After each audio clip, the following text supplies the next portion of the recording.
Today I am here with my dear friend, Media Psych Marti, and she is the keeper of all of the wisdom of things of the social media age. She knows shit and she drinks. So that is true. So we were talking about these things. These things called books. Books. There are many books. There are so many books. And we have two authors on the show today. And Kiki! Hi, Kiki! Hello, Kiki! So we have all these great books and we love our books. But everyone was telling us for a while that they were going away. So what happened? No, there's. I think this is my opinion, my educated opinion, is that books are always going to be here. They actually. I just read this thing where they did this study. That's informed. They polled 300 college students, the youngins, about whether or not they liked hard physical books or electronic books. Out of 300 college kids, what percentage do you think said that they would rather read hard books, regular books? Regular books? Regular books. I don't percentage? know. Percentage, maybe 50%, maybe? That's your final answer? That's the final answer. You want a lifeline or anything? No. I was surprised. Not for this. I could use it for some other things, but 92%. Whoa. 92% of a good chunk of our college population said that they would rather have There's real hope for the future. books. There's a psychological, well, there's several psychological things about books that we love so much. One, you own a book. This is a book. This is mine. I have a book. And I get like that with books too. When I go to the store, I literally, it's like, oh, it's my book. And I clutch it to my chest. I'm like, I am so excited. I have to have this book. Right. But if you buy a book on the phone, it's like, okay, I have a phone. Yeah. This is my phone. I'm physically identifying with this as a phone, not as a book. Books trigger the reward centers in our brain. They give us a feeling of accomplishment. So when you're reading a book and you start a book, you're at the beginning of the book because there's just this little thing. So as you go on, you can actually physically see the progress where you're at. You put a bookmark in it. Oh, I'm this far along. I've made it this far. Oh, and wow. then, I'm almost to the end. And then there's a feeling of accomplishment. And then there's the actual physical closing of the book. Instead of, blank, you do the yap. We talk about getting through a book. Yeah. You know? And so, yeah, that actually really makes sense. And so basically, our paper books are going nowhere. We're still going to be able to hold on and touch them and enjoy them and smell them. That's the other psychological thing I wanted to talk about with books is because they have this smell. I know, that's a really old book. That's from the 70s. And I don't know why, but I've read that we retain information better when we read it on paper. And I was boning up on this interview. You were boning? I was boning. I was doing that too.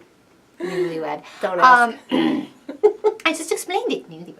I'm still technically newlywed. You are. But I read something else about reading to children, and I thought this was fascinating. If everybody knows, but if you read to children when they're young, it molds their brains better, and they're smarter when they're older. But they've been doing experiments on kids and reading out of paper books and reading out of electronic books, and kids that are read to out of electronic books, like 3 to 5, they don't retain information that well. They don't retain what they've read that well. But they're still just hearing it. Exactly. Is it that they can't see the pictures too as well? It's something about the medium. They're distracted by the pretty lights and the buttons and the things like that. But even as adults, they've discovered that we do not retain information as well on electronic devices instead of paper. And I don't know the reason behind that. Wow. But you were talking You're about... supposed to know everything. I can look it up! The interwebs will never go away, though. Did you know that they actually broke down the chemical compositions? They figured out what chemicals make these books smell like they do. And I don't remember what the chemicals are. There's some sort of chemicals. You can Google it if you really want to know. But they found out that the chemicals smell like vanilla, almonds, flowers, and just a general sweetness. And it has to do with the breaking down of the binder. You got a great example here. Well, I will tell you something. something. And the glue and the ink and the paper. When I was growing up, we used to go up to St. John, New Brunswick. And in St. John, New Brunswick, we would be out playing, all us kids, and the paper mill would send this smell that was the most disgusting thing Really? I've ever smelled. It smelled like really rancid farts.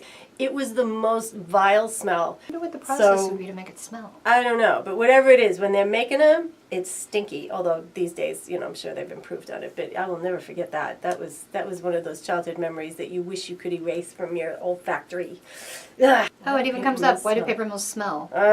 So badly.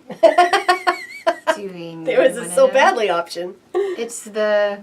Okay, that's really boring. It's the chemicals they used. Oh boy. Sulfites. Oh, but yeah. Oh, sulfur. That's Ammonia what it was. and other Yeah. organic Smell like compounds. Satan. There is definitely energy in books. And I mean, I've literally read books that I've got from other people, like picked up at, thrift stores. It's like crazy. You can feel the person who owned its energy, and especially if they've written in the book. Yeah, you Energy. can't do that with. And you can't do that with when you read them Thank online. you Thank you so much for being here and sharing what you know about You're welcome. books. And I know the authors on the show are going to so appreciate this insight. Go find me on the web, MediaPsychMarti.com. Marty with an I, please. MediaPsychMarti with an I. I'm on Instagram, Facebook, Twitter. Because, she's a social media expert. I tweet. Where else would she be? If you can't find her, you ain't looking. MediaPsychMarti. PSYCH. If you can't find her because you can't spell it, get a book and learn some shit, okay? So, yes, thank you so much. You're and welcome. See you next time. Yay!